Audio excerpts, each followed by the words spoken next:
Pra que dificultar as coisas? Começa agora Simplifica. Simplifica. Com Sicoob Copilivre, o programa podcast que vai tirar suas dúvidas financeiras e te incluir no mundo do cooperativismo. Simplifica. Olá, começando mais uma edição do nosso podcast Simplifica. Hoje, mais uma vez, trazendo a Flávia Schutz. Bem-vinda novamente, Flávia.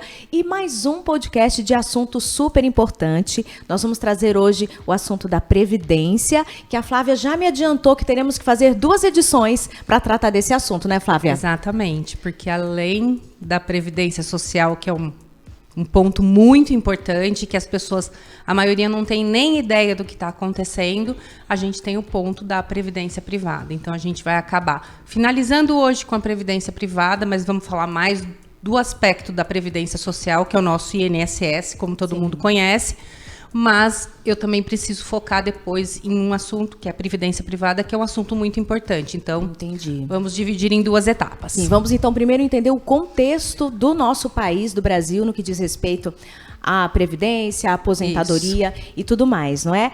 Só reforçando aqui, o podcast Simplifica é um projeto do Sicoob Copilivre, Raízes FM, mas sempre trazendo um profissional do Sicoob Copilivre. Então, a Flávia vai começar falando sobre a estrutura do sistema, né? Desse sistema previdenciário. Hoje a gente tem, no sistema de previdência, o regime geral de previdência, que todos nós conhecemos como o nosso INSS, e ele segue aquela tabelinha ali. Então, para quem ganha um salário mínimo, ele retém já na fonte 7,5% do salário todo mês para a Previdência.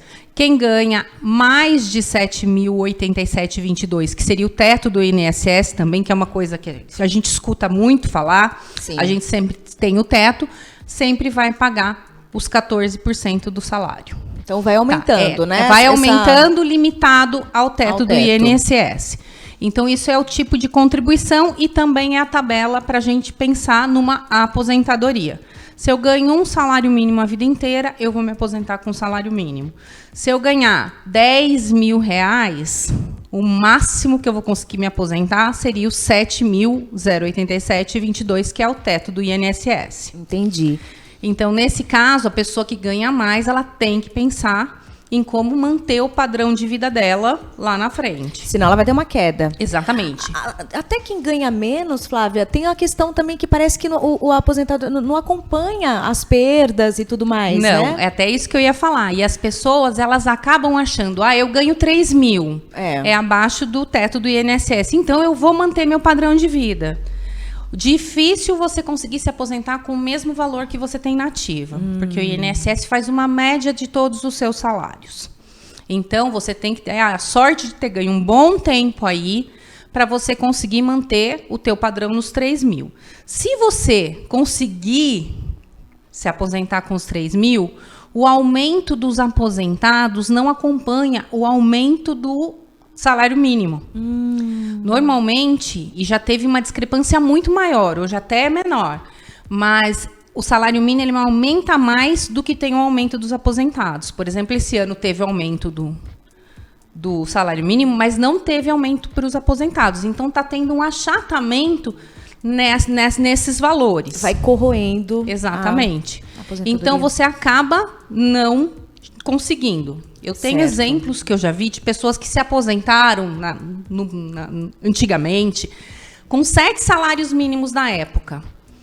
E agora, mais idoso, ganha 1 salário mínimo. Porque o achatamento foi tanto que a pessoa chegou a ganhar 1 salário mínimo. Então, todo mundo tem que se preocupar em como vai manter o padrão de vida lá na frente. Certo. Esse é um aspecto, a questão de que vai, com o tempo, esse valor vai diminuindo na proporção, né? Exatamente. Isso é um dos aspectos. E aí tem outras questões que envolvem também, né, o regime do INSS do Brasil, né, Sim, Flávia? A gente tem taxa de mortalidade, taxa de fecundidade, o envelhecimento da população, que aí eu vou falar um pouquinho mais para frente. Tá bom.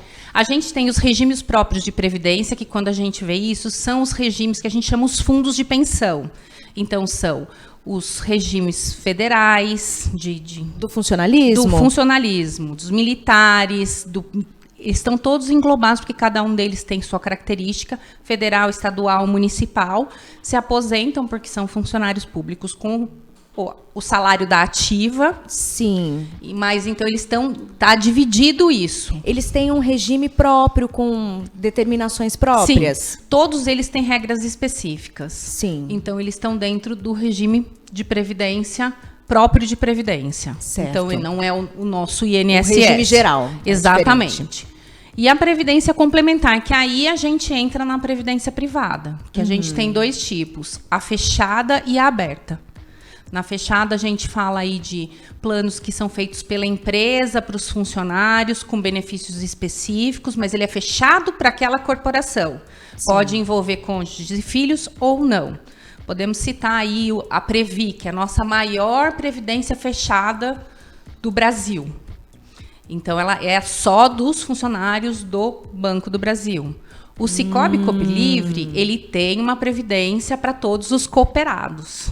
Que legal. É um fundo fechado. É fechado. É fechado. Não consegue, se você não é cooperado, você não consegue entrar. E aí as funções são totalmente diferentes de uma previdência aberta. Que a previdência aberta, a fechada, ela tem uma supervisão da Previc e a aberta tem uma supervisão da SUSEP. Então são coisas totalmente distintas. A aberta, você tem o PGBL e o VGBL, que são os nomezinhos que você conhece aí no mercado, que todo banco comercializa. Vou ter que conhecer, porque eu vou ser sincera que eu não conhecia. Não conheço. Não? Você vai me explicar, então. Vou. Isso aí mais profundamente na no próxima segundo edição. podcast. Exatamente. Mas aproveitando que você já citou, essa aberta aqui, qualquer pessoa pode aderir? Exatamente. Qualquer instituição bancária tem esses planos de previdência e qualquer pessoa pode aderir. Você vai pensar numa aberta, o que você vai pensar? O que é melhor para você? Um PGBL, um VGBL?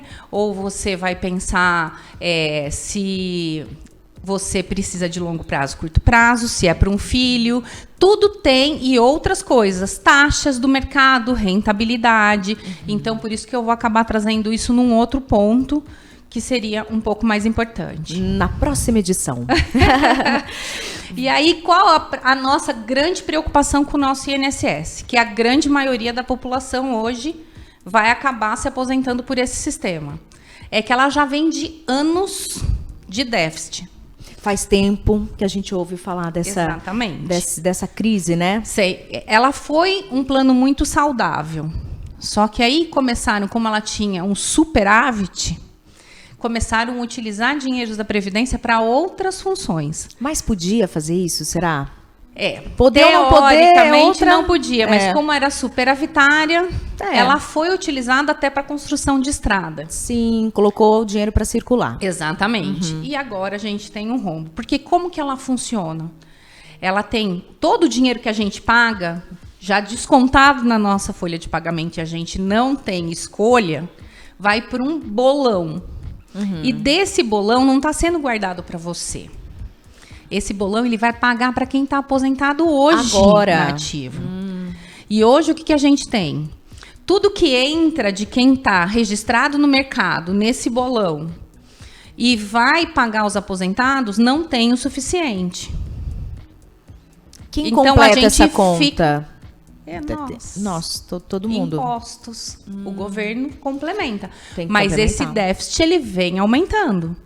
A gente teve a reforma da Previdência, que foi em 13/11/2019. Esse déficit diminuiu bastante, mas ele continuou deficitário, porque ele estava em menos 12 bilhões. Só que aí veio a pandemia. E aí já degringolou. E a gente caiu num déficit que a gente nunca tinha atingido. Em maio de 2020, chegou a aproximadamente 54 bilhões de déficit. E aí eu fui olhar para ver quanto que foi o do ano passado, deu 247 bi em todo esse período. Então, quer dizer, a reforma da Previdência que foi feita, ela surtiu um efeito momentâneo. E veio a pandemia, da onde eles usaram os dinheiros para terem os auxílios, sai tudo de dentro da Previdência. E está atrelado à questão do emprego também, de quem está contribuindo, né? Exatamente. Então, aí aumentou ainda mais. E se eles, os governantes, não pararem um momento e reformularem isso, uma hora isso vai entrar num colapso, porque a gente não tem como bancar todo mundo que está aposentado.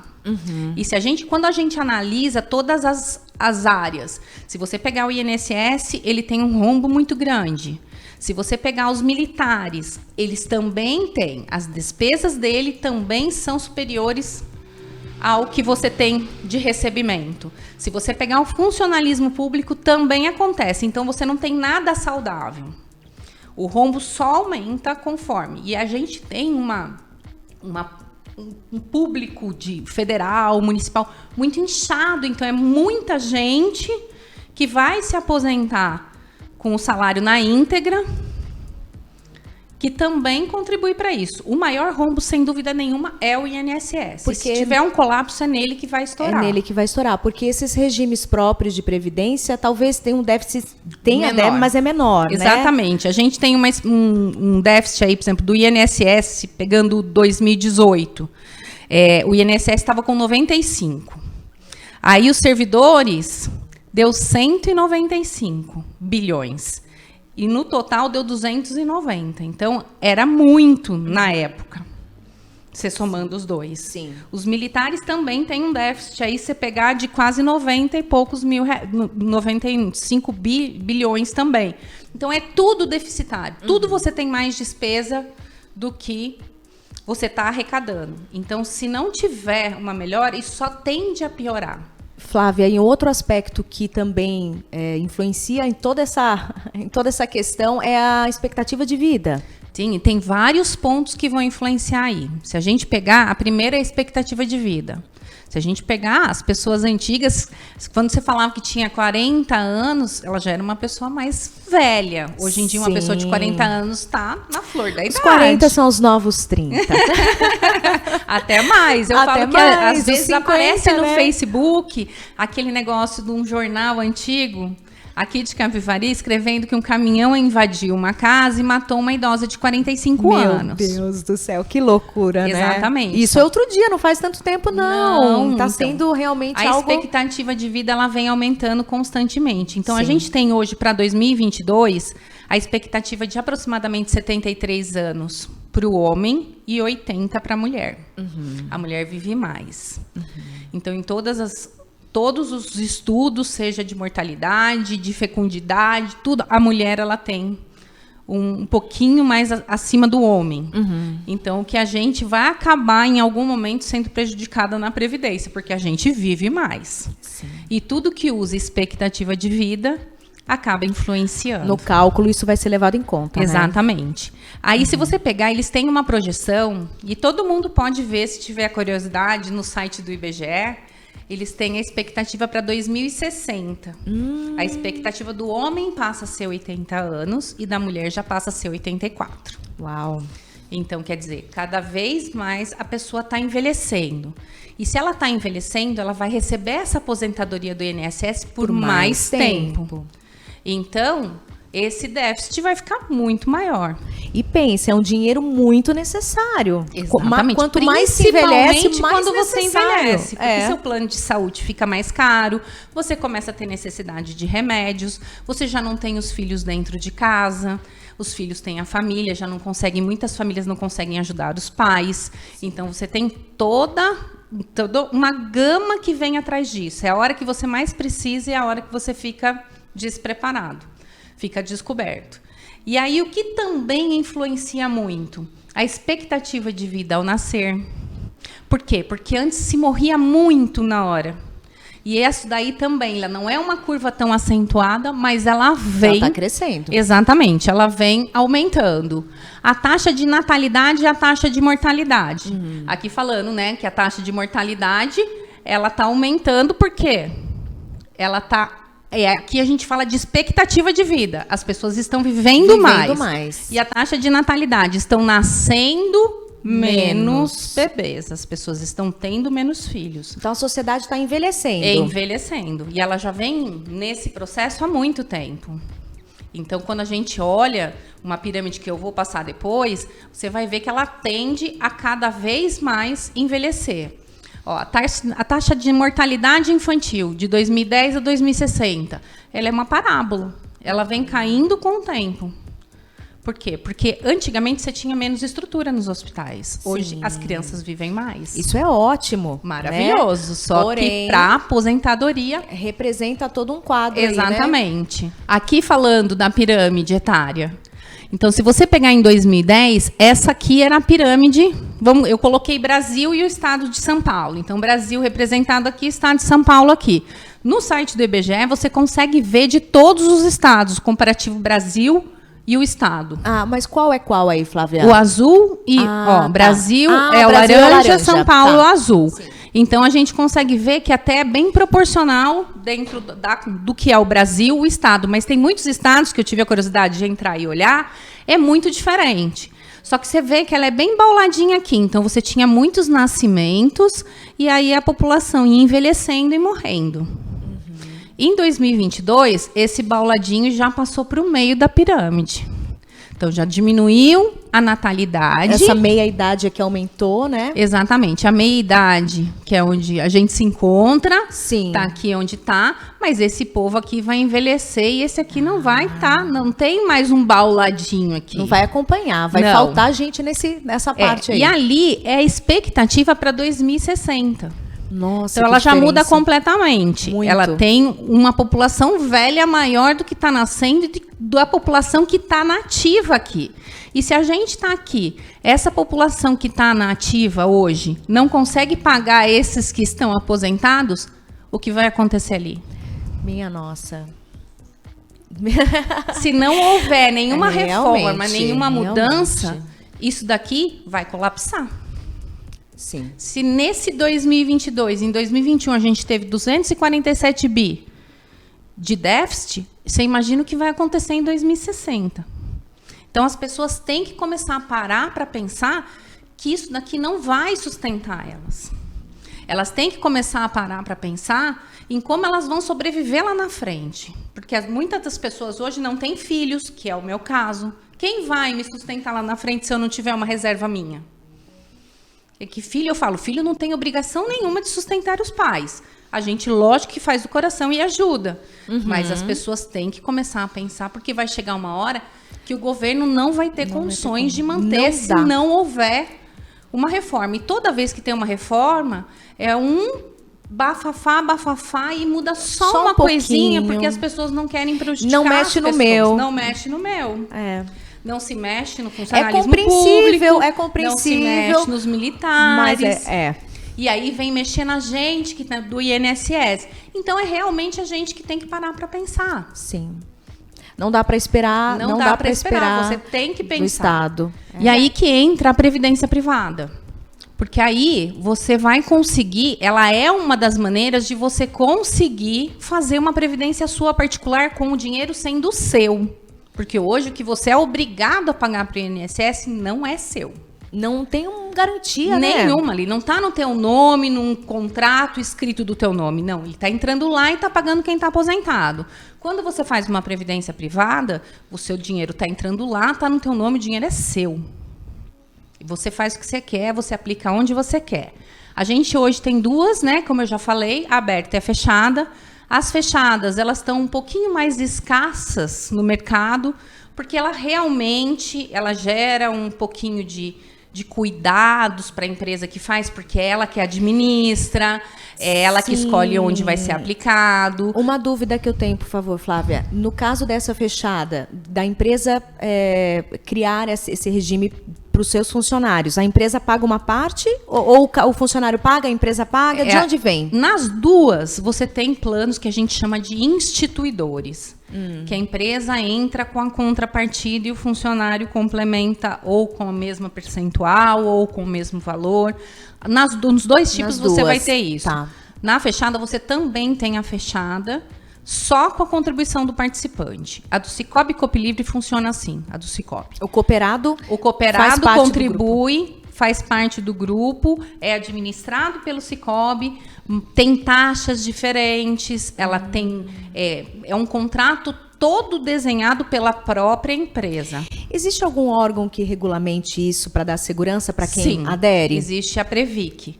E esses planos fechados, eles passam por auditorias anuais. Isso é importante, hein? Sim, para ver se está saudável ou se não está saudável. E planos fechados, a pessoa que está dentro do plano, ela é co-participante. Então, ela tem, se der algum problema jurídico, ela é como se fosse uma sócia. Então, ela tem que responder. Sim. O problema que deu com a previdência fechada do Correio, o tal famoso Postales, ele teve um rombo que quem paga hoje são os funcionários do Correio. Então, por isso que ela tem que ser bem administrada. E todo mundo é responsável por isso que existem auditorias, assembleias, você acompanha tudo. Exatamente, você é responsável. A Aberta, ela tem a SUSEP. E é a SUSEP que acompanha mensalmente a saúde dessas previdências. Elas são vendidas pelas instituições financeiras e aí tem aquele jogo de letrinhas PGBL e VGBL. Entendi. O PGBL para quem precisa de um abatimento fiscal no imposto de renda. Você pode abater até 12% da sua renda bruta. E o VGBL para aquelas pessoas que fazem a declaração simplificada ou são isentos. Não precisam disso. Então, mas aí a gente vai falar um pouquinho mais detalhado nisso no próximo podcast. Mas uma pergunta que eu preciso te fazer: a partir dos 40 vale a pena? A partir de qualquer idade vale a pena aderir? Porque a gente tem uma sensação de urgência. Ai, meu Deus, eu não aderi até agora. Será que vale a pena? Sempre vale a pena. Sempre. Porque sempre vai valer a pena você guardar dinheiro. Como eu já disse aqui, aquela reserva de emergência, não é aqui que você vai guardar ela. A reserva de emergência tem que estar pronta para você pensar no segundo passo, que seria a previdência privada. Porque ele não é um dinheiro para você tirar numa emergência. A qualquer momento. Sim. Não. Você se coloca num VGBL, você não vai perder dinheiro, mas você poderia ter ganho mais. Entendi. Tá bom. Então, e tem outros planos que você pode pensar, porque o VGBL em si, a previdência, ela é livre de inventário. Sendo PGBL, fechada, aberta, ela é sempre livre de inventário. Então, a pessoa pode usar isso como sucessão patrimonial. Bacana. Colocar um dinheiro lá que não vai entrar no inventário, é livre do imposto causa-mortes, é livre de honorários advocatícios, a família pode pegar isso até em 30 dias e conseguir fazer o inventário tranquila. Muito bom. Sim, então ela tem outras características. No VGBL, você também tem ela como diversificação de investimento. Porque a hora que você compara com fundos de investimento, ela não tem o come cotas. Que se você investir num fundo, o governo já tira de você em maio e em novembro um pouquinho do imposto de renda. Sim. No VGBL você vai ter a rentabilidade em cima disso também. Então essas modalidades vão além da questão da aposentadoria. Exatamente. Então ela sempre vai valer a pena. Sim. Como planejamento fiscal, não existe produto melhor. Você pode abater no imposto de renda, fazer a sucessão, tudo você consegue, até no VGBL como diversificação, você consegue até pagar no final, sobre o rendimento, 10% de imposto de renda que em nenhum outro investimento você conseguiria. Perfeito. Mas daí a próxima vez que eu vier, eu já trago mais exemplos e a gente detalha essa parte da previdência privada. Perfeito, Flávia. Tá, muito obrigada pelos esclarecimentos. Imagina, obrigada um assunto muito importante. Eu também acho. Né? Vamos falar sim sobre isso mais então na próxima edição. Para quem está nos acompanhando ao vivo, acompanhe depois todo o podcast na íntegra nas nossas redes sociais, nas redes sociais do Cicobi também, no podcast, né, do Spotify, né, Flávia? Exatamente. Dá para acompanhar todos os anteriores também, estão lá à disposição. Exatamente. Então, até a próxima. Obrigada. Obrigada.